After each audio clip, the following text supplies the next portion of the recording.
안녕하십니까. 인하대학 경영대학 명예교수 이경환입니다. 이번 시간에는 하나님의 상생과 협력의 원리에서 파워스는 패러다임과 전인격의 완전 자신을 위해서 다섯 번째 큰 주제인 자기정화 역량 기반 자아정체성과 인적 역량 형성에 대해서 공부하겠습니다. 그 첫 번째 과제로서 우주와 자연의 자기정화와 존재 질서에 대해서 공부한 시간을 갖기로 하겠습니다. 이 자기정화를 하는 것은 그야말로 우리를 깨끗하게 하고 정돈한다는 의미가 있습니다. 우주는 그 자체가 바로 질서 속에 움직인다고 합니다. 자연도 자연의 질서 속에 우리가 생성하고 성장하고 나아갑니다. 이런 질서 속에 이와 같은 프로세스를 만들어내기 위해서는 반드시 자기 정화가 필요하다 하는 것입니다. 이번 시간에는 이러한 우주와 자연의 자기 정화가 어떻게 일어나고 또 그것이 무엇을 의미하는지에 대해서 알아보는 그런 시간을 갖기로 하겠습니다. 우리는 흔히 속성이라 하는 것은 변하지 않는 그 사물의 본성이라고 생각합니다. 또한 우주 물리학자들이 이야기했으면 태초에 빅뱅이 바로 이 지구와 우주와 그리고 자연계를 만들었다고 말하고 있습니다. 자, 그렇다면 이 빅뱅의 에너지가 가지고 있는 그 속성이 무엇인가 하는 것입니다.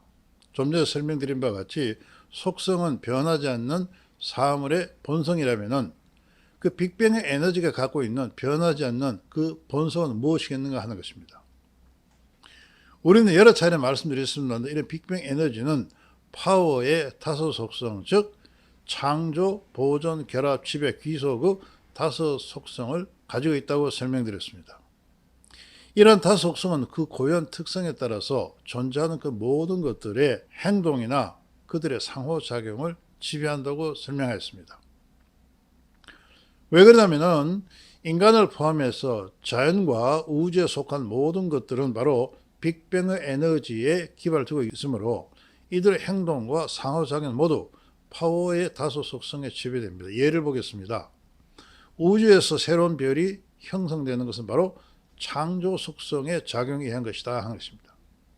창조 속성은 새로운 것을 만들어냅니다. 또한 우주에서 동일한 별이 없는 것은 바로 보존 속성이라 하는 것입니다. 왜냐하면 보존 속성은 정체성이나 고유한 가치를 만들어내는 그런 속성입니다. 이런 정체성, 보존 속성이 작용함으로써 동일한 별이 없다 하는 것입니다. 은하계 행성들은 바로 별들의 자연의 결합 속성에 의한 것이다. 이 결합 속성은 물체들 간에 또는 사물들 간에 수평적 결합을 만들어내는 그런 능력입니다. 보다 큰 별은 은하계 핵이 되고 다른 별을 지배하고 또 작은 별은 바로 이러한 획에 귀속한다. 이건 바로 지배와 또한 귀속 속성에 의한 것이다 하는 것입니다. 인간의 행동도 이와 같이 파워의 다섯 속성에 지배됩니다. 예를 보겠습니다. 우리는 흔히 조직에서 조직원들은 새로운 일을 합니다. 이 새로운 일을 한다는 것은 바로 인간의 그 창조 속성에 의한 것이다 하는 것입니다. 그러면서도 인간들은 바로 자신의 고유한 방법으로 변화를 만들어낸다. 바로 이건 바로 고유하다. 즉 정체성이다. 개성적이다. 즉 보존 속성에 의한 것이다 하는 것입니다. 자신이 속한 조직의 목적 합당 일을 하고자 하며 이 귀속 속성에서 조직에 귀속해서 조직 목적에 합당한 일을 하고자 합니다.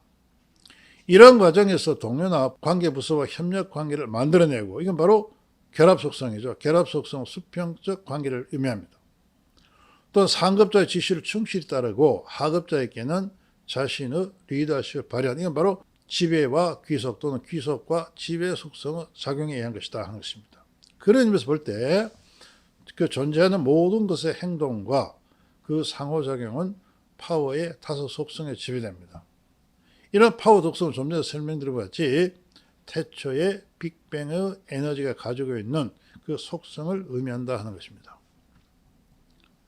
이런 속성은 결국 무엇을 의미하냐? 바로 이런 속성들은 우주와 자연의 존재 질서를 만들어낸다는 것입니다.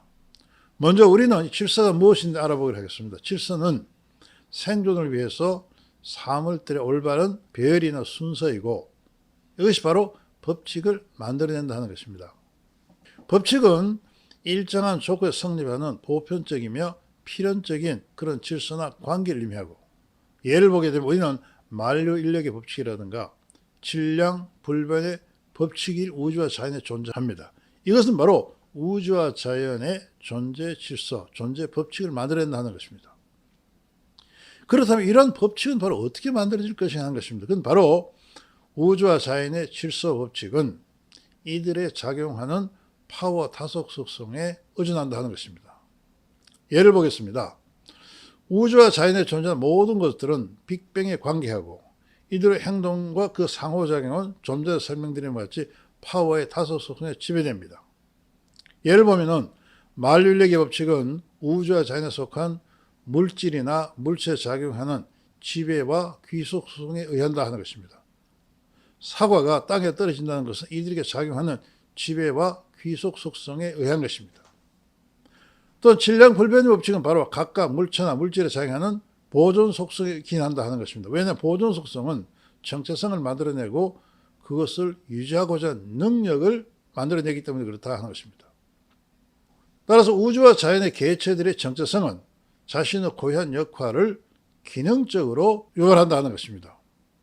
개체의 정체성은 이들의 고유한 가치이고 고유한 역할을 만들어냅니다. 우주와 자연의 개체들의 정체성은 주어진 것이다. 즉 기본된 것입니다. 이들은 그 정체성에 따라서 자신의 작용하는 파워의 다속 패턴을 기능적으로 선택합니다. 그래서 우주와 자연의 질서 법칙은 이들에 속한 개체들의 정체성에 따르는 파워 속성의 기능적 선택과 이것에 기반한 이들의 상호작용에 의존한다 하는 것입니다. 좀 더 살펴보게 되면 우주와 자연에 속한 개체들에게 파워의 다속 속성의 능률적 또는 동시다발 작용은 이들의 완전 기능 결합을 유발하고 그 개체들의 주기적 순환을 만들어냅니다. 우리가 우주에 있는 별들을 관찰해 보면 주기적 순환을 하고 있는 것이죠. 이러한 주기적 순환은 바로 이들에게 작용하는 파워 다소 속성의 능률적인 동시다발 작용에 의한 것이다 하는 것입니다. 자, 그렇다면 우주와 자연에서 이러한 파워 다소 속성의 이러한 작용은 무엇이 만들어낼 것이냐 하는 것입니다. 그건 바로 이들에게 작용하는 생명력이다 하는 것입니다. 그 생명력은 무엇인가 하게 되면 생명력은 스스로 변화해서 다른 것에 긍정적인 영향을 미치는 힘이다 하는 것입니다.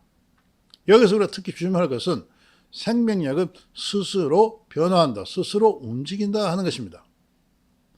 우리가 자연의 우주 속에 스스로 변화하거나 스스로 움직이는 무엇이겠는가 하는 것입니다. 그건 바로 우리가 태양이 있습니다. 태양은 스스로 빛을 발산하므로 태양계의 생명력을 의미한다 하는 것입니다. 또한 지구는 자전하고 있습니다. 지구의 자전, 즉 스스로 움직이는 것이죠. 따라서 지구는 생명력을 가지고 있다 하는 것입니다. 이러한 생명력은 결론적으로 말씀드리면 우주와 자연의 파워의 다소 속성을 작용시켜서 우주와 자연의 질서와 법칙을 만들어낸다 하는 것입니다. 이것을 그림으로 나타내 보면 환경과 주어진 상황에서 우주와 자연 속에는 정체성이 있습니다. 이 정체성이 바로 그 생명력을 의미하는 것입니다. 그 생명력과 바로 이 정체성에 의해서 파워의 다소 속성이 기능적으로 선택되어지고 이 선택된 이 파워 속성이 법칙을 만들어내고 또한 이 법칙이 바로 우리가 보고 있는 현상을 만들어낸다 하는 것입니다.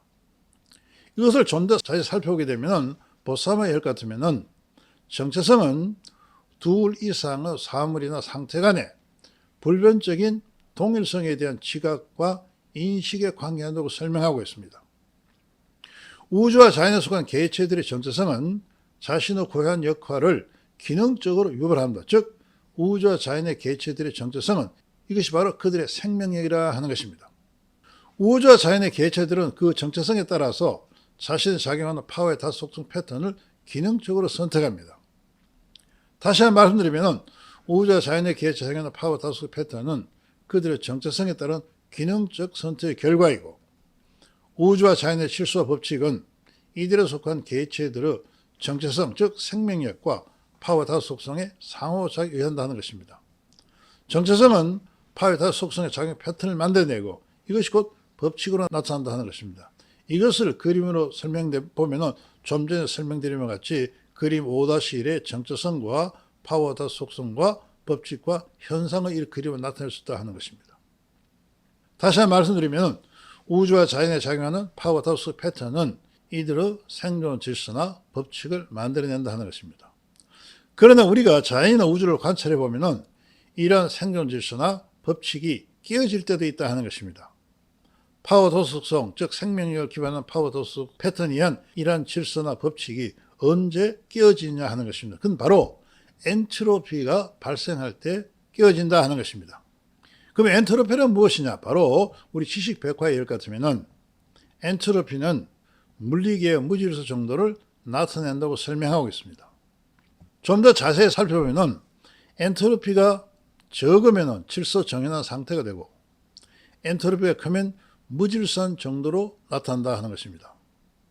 무질서에는 생명력이 작용하지 않고 이 경우 파워의 다수성은 잠재적 상태에 진입해서 질서와 법칙이 창출되지 않고 오히려 흐트러지고 깨어진다 하는 것입니다.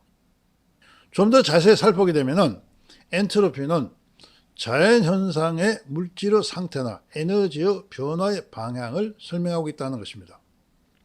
우주와 자연계의 모든 변화는 엔트로피가 증가하는 방향으로 진행되려는 경향성을 갖게 됩니다. 즉 모든 현상들은 복잡해지는 방향으로 진행된다 하는 것입니다. 엔트로피는 무질서를 지칭하는 것으로서 질서와는 정반대의 것을 의미합니다. 즉 엔트로피가 적으면 질서 정연한 상태가 되고 엔트로피가 크면 무질서 정도가 커진다 하는 것입니다. 우리 지식 백화의 일 같으면 엔트로피의 증가 및 감소는 각각 무질서와 복잡성 증가 및 질서 회복과 복잡성의 감소에 관계한다고 설명하고 있습니다. 이와 같은 엔트로피의 증가 및 감소는 각각 생명력을 비활성화시키거나 또는 활성화를 유발합니다. 파워의 주기적 순환은 파워가 소멸할 때까지 파워의 형성, 성장, 성숙 단계가 규칙적으로 반복되는 것이며 비주기적 순환은 이러한 단계가 불규칙하거나 다단계로 나타나는 것을 의미합니다. 즉 파워의 주기적 내지 비주기적 순환은 바로 각각 엔트로피 감소와 증가에 관계합니다. 왜냐하면 엔트로피가 감소하면 파워의 다속성이 능률적이나 동시다발 작용하고 엔트로피가 증가하면 파워의 다속성은 바로 잠재적 상태에 들어가기 때문에 그렇다 하는 것입니다. 이런 의미에서 우주와 자연의 엔트로피 감소는 생명력의 활성을 의미하고요. 파워의 다속성이 능률적 내지 동시다발 작용을 유발하여 질서를 회복한다 하는 것입니다. 자, 그렇다면 우주와 자연에서 엔트로피가 증가했을 때 그러면 어떤 방법으로 우리가 생명을 활성화하고 질서를 회복할 수 있을 것인가 하는 것입니다. 이 문제는 바로 우주와 자연에는 자기 정화 시스템이 있다 하는 것입니다. 여기서 말하는 자기 정화는 무엇이냐? 바로 엔트로피의 감소를 통해서 생명력을 활성화하는 그런 프로세스를 의미합니다. 우주와 자연에서는 엔트로피 감소를 통해서 생명력을 활성화하는 다양한 자기 정화 시스템이 존재하고 있다 하는 것입니다. 좀 더 자세히 살펴보면 우주와 자연의 자기 정화 일예를 보겠습니다. 우리는 일상에서 보면 오염된 물은 바다에서 정화되거나 태양열에 의해서 증발되는 과정에서 정화가 된다 하는 것입니다. 지구에 오염된 물의 정화 시스템이 없다면 지구에는 생명체가 존재할 수 없습니다. 따라서 이와 같은 오염된 물을 정화시키는 것이 바로 여러 가지가 있습니다. 지구의 바다가 이와 같은 역할을 하기도 하고 또 흐르는 물에서 바로 이 정화가 일어나기도 합니다. 이런 자기 정화가 바로 지상의 생명체를 만들어낸다 하는 것입니다. 또한 우리 하늘에 보면은 지구 오존층은 우주로부터 오는 방사능을 제거하거나 지구의 오염된 공기를 정화한다 하는 것입니다. 오존층이 이러한 정화 기능은 지구의 생명체를 보호하고 있다 하는 것입니다. 또 사막에 보게 되면은 사막의 모래먼지는 알칼리적 특성을 가지고 있습니다. 이러한 알칼리적 모래먼지는 바로 지구 산성화를 방지하여 토양의 정화를 도모한다 하는 것입니다. 따라서 지구를 보면은 하늘에서, 땅에서 또는 바다에서 이와 같은 다양한 지구의 자기 정화 기능이 있다 하는 것입니다. 학자들이 이야기할 것 같으면은 엔트로피의 감소를 위해서는 대가가 필요하다 하는 것입니다. 즉 어떤 개의 엔트로피를 줄이려면은 외부에서 그 개의 물리적 일을 해주어야 한다고 합니다. 우주와 자연은 엔트로피의 지나친 증가로 인한 무질서 회복을 위해서 블랙홀이나 태풍 등의 파워의 역할 변이를 유발합니다. 우리는 우주 속에 블랙홀이 있다는 것을 우리가 배웠습니다. 이 블랙홀은 바로 물질의 질량이 증가해서 빛이나 아무것도 통과할 수 없습니다. 그러나 물질의 질량이 증가하게 되면 그 안에 내부 열이 발생해서 큰 폭발이 일어납니다. 이 폭발이 일어나고 난 후에 다시 우주는 새로운 질서를 만들어냅니다. 그런 의미에서 블랙홀은 바로 우주 속의 자기 정화 기능이다 하는 것입니다. 지구상에 태풍이 불어오게 되면 폭풍과 함께 많은 빗물이 떨어집니다. 이 빗물들이 바로 지구에 오염된 그 토양을 정화시킵니다. 바로 태풍은 생태계 정화 기능을 만들어낸다 하는 것입니다. 따라서 블랙홀이나 태풍 등은 우리가 흔히 파워의 역할 변이를 유발한다고 설명합니다. 파워 역할 변이라는 것은 바로 의도하지 않았던 결과를 만들어낸 것을 우리가 파워 역할 변이를 합니다. 이러한 파워 역할 변이는 우주와 자연의 무질서를 정화하고 새로운 파워 수단을 만들어내어 생존 질서를 회복합니다. 우주와 자연에서 파워 역할 변이는 바로 자기 정화를 의미한다 하는 것입니다. 요약해보면 지구 생태계의 자기 정화 능력은 개체들의 정체성에 의한 파워 다섯 속성의 기능적 선택의 결과라 하는 것입니다. 자, 우주와 자연 속 이와 같은 정화 기능이 파워의 다섯 속성을 능률적인 동시다발을 작용해서 우주와 자연의 질서를 회복합니다. 우리 인간 사회에 이와 같은 정화 기능이 필요하다 하는 것입니다. 우리 인간 사회의 그 정화 기능은 다음 시간에 개인의 자기 정화와 완전 기능 행동에서 살펴보기로 하겠습니다. 감사합니다.